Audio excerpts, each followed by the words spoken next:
The loud rumbling of a cargo truck echoed through the city's busy street. Behind the wheel, Mark sighed deeply. His tired face couldn't hide the burden of his piled-up work. This morning, he had to deliver dozens of packages to various parts of the city.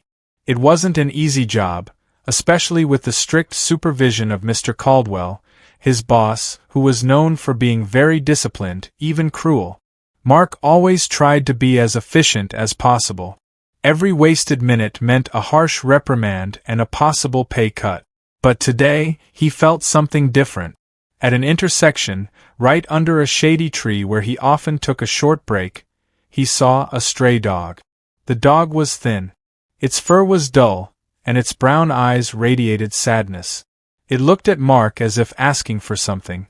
Mark was moved. Without a second thought, he took a piece of bread from his lunchbox, opened it, and set aside some of the bacon inside. He then placed the bread on the sidewalk, close enough for the dog to take it without fear. "This is for you, buddy," Mark whispered softly, as if afraid to startle the small creature. The dog hesitated. After a moment, it slowly approached, sniffed the bread, and then devoured it ravenously. From then on, every time he passed that intersection, Mark always had food ready for the dog. He named it Buddy. Their relationship grew into a small, beautiful secret, an oasis of calm amid his exhausting routine. Mark didn't know that his small act of kindness would be the beginning of a journey that would change his life, and the lives of many others. He started his truck's engine again. In the busy street, another vehicle blared its horn. Mark was startled. Suddenly, he realized he had lost a few minutes. His heart pounded. He knew that if Mr. Caldwell found out, big trouble awaited him. Mark arrived at the delivery warehouse with a feeling of anxiety that he couldn't shake. He knew Mr. Caldwell was always waiting and never missed a single small mistake. At the doorway to his boss's office, Mr. Caldwell stood with his arms crossed and his eyes staring intently at Mark. "How many times have I warned you, Mark? Time is money." Mr. Caldwell's voice was cold and threatening. "I don't care about your reasons. A 5-minute delay means a loss for the company." Mark tried to explain, but Mr. Caldwell ignored him. "I've already received a report, and it's not just about your lateness," he continued. He took out his phone and played a video. Mark's heart felt like it stopped. On the small screen, there was a recording from a hidden camera. The footage showed Mark kneeling near a stray dog. He had no idea someone was recording him. The scene was taken from a distance, but it was clear enough. Mr. Caldwell then showed a photo that had been uploaded to social media. The photo was taken from a better angle, showing Mark giving bread to Buddy. Below it were thousands of comments praising Mark's kindness. "Is this what you call professionalism, Mark?" Mr. Caldwell asked in a condescending tone. "Wasting company time to feed a stray dog? This isn't charity, it's negligence." Mark tried to defend himself. "I was just—" "No explanation," Mr. Caldwell cut him off. "Your actions are damaging the company's image and violating the rules. I cannot tolerate this. Effective immediately, you are fired." Mark's world came crashing down. The words hit him like a heavy blow. He couldn't say anything. He just stared at Mr. Caldwell, who went back into his office without any remorse. In Mark's hand, a termination letter. Outside the warehouse, Buddy, the dog, was still waiting in his usual spot. He didn't know that his small act of kindness had led Mark to the brink of ruin. But was this truly the end of everything? Or an unexpected? After leaving the delivery warehouse with a broken heart, Mark walked without a destination. The termination letter felt heavy in his hand, like an unbearable burden. He thought about the bills he had to pay, the apartment rent that was due, and, most importantly, how he would continue to feed Buddy. With weary steps, he returned to his meeting spot with Buddy. The small dog greeted him joyfully, unaware of the sadness that enveloped its owner. On the other side of the city, a young news blogger named Emily was scrolling through social media. She was a passionate activist and independent journalist, always looking for stories that could inspire or expose injustice. Her eyes landed on a photo that had been shared thousands of times. The photo showed a man, Mark, kneeling and feeding a dog. Below the photo, there were many comments. Many praised the man's kindness, but some comments struck Emily. Someone wrote, "This kind man was fired from his job just for feeding a dog. His company has no heart." Emily felt something was wrong. She started digging deeper, contacting some of the people who shared the photo. She managed to trace the original source and get information about Mark's identity and his company. Her heart was moved by this extraordinary injustice. This wasn't just about a man who was fired, it was about forgotten human values. She decided to find Mark. After a few hours, she managed to find his address from one of the comments. Emily rode her motorcycle to Mark's apartment. When she arrived, she saw Mark sitting on his small porch, staring blankly at the street.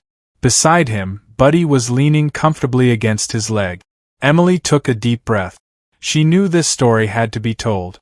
This could be a chance for Mark, and also the beginning of a movement. She stepped closer. "Hello, are you Mark?" she asked softly. "My name is Emily. I'm a journalist. I think we need to talk." Mark looked at her, confused. He never expected anyone to care about his fate. He didn't know that Mr. Caldwell's cruel decision had opened the door to a glimmer of hope.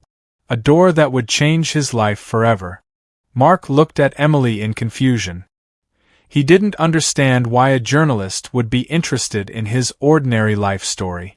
Emily explained that she saw Mark's photo on social media, and she felt there was an injustice that needed to be exposed. She convinced Mark to let her write his story. At first, Mark was hesitant. He didn't want to be the center of attention. He just wanted to move on with his life. "I understand," Emily said in a reassuring tone. "But, Mark, your story is more than just about a man who was fired. It's about a simple act of kindness which is now being punished. The public needs to know. This could be a voice for many others who have also experienced injustice." Emily's words touched Mark's heart. He remembered how helpless he felt when Mr. Caldwell fired him. He looked at Buddy, who was faithfully sitting at his feet. Finally, he nodded in agreement. Emily sat next to him, recording every word Mark said, from the beginning of his meeting with Buddy to the moments he was fired by Mr. Caldwell. A few hours later, Emily published her story on her personal blog with the title, "The Unsung Hero," the story of a delivery driver fired for an act of kindness. Emily added the photos she took of Mark and Buddy that afternoon, highlighting the genuine bond between them. The story quickly spread like wildfire. Thousands of people shared it, leaving comments filled with anger and sympathy. Mark's story went viral. The next day, Mark's phone rang. A strange number from New York appeared on the screen. Mark hesitated to answer. "Hello, is this Mark?" A friendly voice on the other end said. "My name is Daniel from the Peterson Foundation. We are an animal rescue organization. We read your story on Emily's blog, and we were so touched. We want to offer you a job." Mark's heart pounded. He could barely speak. "What kind of job?" he asked, his voice choked up. "We want you to join our outreach team," Daniel replied. "We believe you have an incredible heart for animals. Also, you'll be working with Buddy. We want to make you both our ambassadors." Mark was shocked, unable to believe it. A new door had just opened. A door he never imagined. A door that brought a glimmer of hope far greater than anything he had ever had. Mark accepted the offer from the Peterson Foundation without hesitation. He packed his things, thanked Emily, and together with Buddy, they began the journey to the Foundation's headquarters. The atmosphere at his new workplace was very different. There was no more pressure from Mr. Caldwell. There was only love and dedication to animals. Mark and Buddy quickly became an inseparable part of the team. They started working. Their first mission was to rescue dozens of dogs locked in an old, abandoned warehouse. Mark and Buddy, accompanied by a team of volunteers, arrived at the location. The foul smell and the heartbreaking sound of barking greeted them. Mark's heart ached at the sight of the dogs' condition. They were thin, dirty, and terrified. Buddy, with his natural instincts, walked among the dogs, providing comfort. Mark and his team worked tirelessly. They gave food and water, and then one by one, with patience, they carried the dogs into the Foundation's vehicles. One of the dogs that touched Mark's heart the most was a giant mastiff. It looked hopeless and wouldn't move. Its eyes showed deep sadness. Mark approached it slowly. He offered a piece of dog biscuit. The mastiff hesitated, but finally took it from Mark's hand. "Your name is Titan," Mark whispered, gently stroking the dog's large head. "It's okay. You're safe now." It took hours to persuade Titan to come out of the warehouse. Mark didn't give up. He sat next to Titan, talking to him, letting him feel a calming presence. Finally, with a gentle nudge from Buddy, Titan got up and followed Mark out of the warehouse. That day, Mark and his team managed to rescue all the dogs. The news of the rescue spread and made the Peterson Foundation even more well known. Mark felt a sense of fulfillment. He was no longer delivering packages, but he was delivering hope. He had become a hero to many helpless dogs. He felt that Allah had led him to the right path, the path he was meant to be on all along.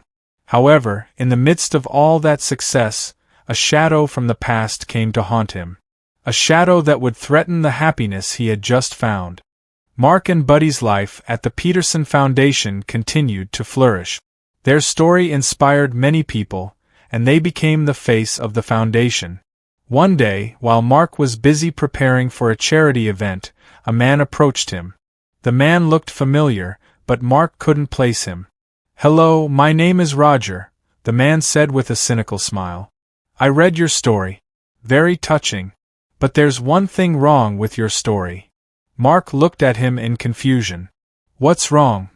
"That dog," Roger said, pointing to Buddy who was playing nearby. "That's my dog. His name isn't Buddy. His name is Oliver." Mark's heart felt like it stopped. He looked at Roger, then at Buddy. He didn't believe it. Buddy had become a part of his life. Roger continued, "I lost him a few months ago. I've been looking for him for a long time. I was so sad. And now, I find him here, with you." Roger began to make a scene, demanding that Buddy be returned to him. The team from the Peterson Foundation quickly came to calm the situation. They asked Roger to provide proof of ownership. Roger pulled out a paper from his pocket. The paper was a note from a veterinarian listing Oliver and Roger as the owners. Mark felt his world crumble for the second time. He couldn't imagine life without Buddy. He looked at the small dog, who now seemed confused by the tension between them. Roger continued to threaten to take the matter to court if Buddy wasn't handed over immediately. That night, Mark couldn't sleep. He hugged Buddy, his fur feeling warm in his arms. He thought about all the moments they had been through together. The kindness of Allah that had brought them together. Would all of that end just like that? Would Buddy return to the hands of someone who didn't care about him? Mark didn't know what to do, but he knew one thing. He wouldn't give up. He would fight for Buddy, for their sincere friendship. The tension escalated. The Peterson Foundation did not stand by idly. They immediately assigned their best legal team to handle the case. They knew this wasn't just about Buddy. It was about animal rights and also about fighting people like Roger. The legal team began to investigate Roger, digging into his past. They discovered many shocking things. Roger, it turned out, had a long record of animal neglect. Old neighbors and former colleagues recounted how he would often lock his dogs in the house without food and water for days. He was also often cruel. The legal team found records from a local animal shelter showing that Roger had once brought in a very thin and seriously ill dog, claiming it was a stray he had found, when in fact the dog was his own. The day of the trial arrived. The courtroom was filled with Mark's supporters. There was Emily, the team from the Peterson Foundation, and even some people from the viral campaign that Emily had started. Mark and Buddy sat at one table, while Roger sat at the other, looking confident. Mark's lawyer, a woman named Ms. Anya, began her argument. She presented evidence of Roger's neglect. She called several witnesses, including a veterinarian who had treated Oliver and could testify about the dog's condition. Ms. Anya also showed photos of Buddy after he met Mark, who now looked much healthier and happier. When it was Roger's turn, he tried to defend himself, saying that all the accusations were lies and a conspiracy. But the testimony of many people, as well as the authentic and irrefutable evidence, left him helpless. He looked increasingly cornered. The judge listened carefully. After considering all the evidence, she made a decision. Based on the evidence presented, it is proven that Roger has a poor record of caring for animals. The dog he claimed as his own was in a deplorable condition. Meanwhile, Mark has shown extraordinary love and compassion. Therefore, I decide that custody of Buddy falls to Mark. The courtroom was filled with cheers and applause. Roger stormed out of the room angrily, while Mark hugged Buddy tightly. He couldn't hold back his tears. Tears of joy. He felt that Allah had heard his prayers. He had won. But another battle was waiting. The fight to change the policies of his old workplace. A fight that would take his story to the next chapter. Mark's victory in court became headline news across the country. The public, who were already angry with Mr. Caldwell and his company's actions, now had a stronger reason to demand justice. Mark's story became a symbol of the fight against corporate injustice. An online movement began, demanding that Mark's old company change its policies and treat employees more humanely. Mark, along with Emily and the Peterson Foundation team, became the spokesperson for this movement. At first, he was hesitant, but he knew this was an opportunity to ensure that no one else would be fired for showing kindness. He appeared on the news, speaking sincerely about his experience and the importance of compassion. Buddy was always by his side, a living reminder of the power of simple love. The public pressure became unbearable. Mr. Caldwell's company's sales plummeted. The shareholders and board of directors held an emergency meeting. They knew the company's image was completely ruined. The only way out was to make a big change. A few days later, a press conference was held. The company's president, who looked very remorseful, announced the board's decision. "We admit our mistakes. Our policies do not reflect the human values we should uphold. We are officially revoking Mark's termination, and as a form of our remorse, we will establish an advisory panel to reform our employee policies. We respectfully invite Mark to join and oversee this process." Mark, standing at the podium, looked at Mr. Caldwell, who was standing behind the president. His eyes were no longer filled with hatred, but rather a sense of pity. He had won, not just for himself, but for everyone who had experienced something similar. Mark accepted the offer, not for revenge, but to ensure real change. Under his supervision, the company reformed its rules. They introduced more flexible policies, valued the kindness of employees, and even started a donation program for animal shelters. The story of Mark and Buddy became a legend. They didn't just save one dog, they also inspired a wave of kindness around the world. People began to share their own stories of simple acts of compassion. Mark now lives his life with a sense of purpose, accompanied by his faithful Buddy. He proved that Allah will never let kindness pass by unnoticed.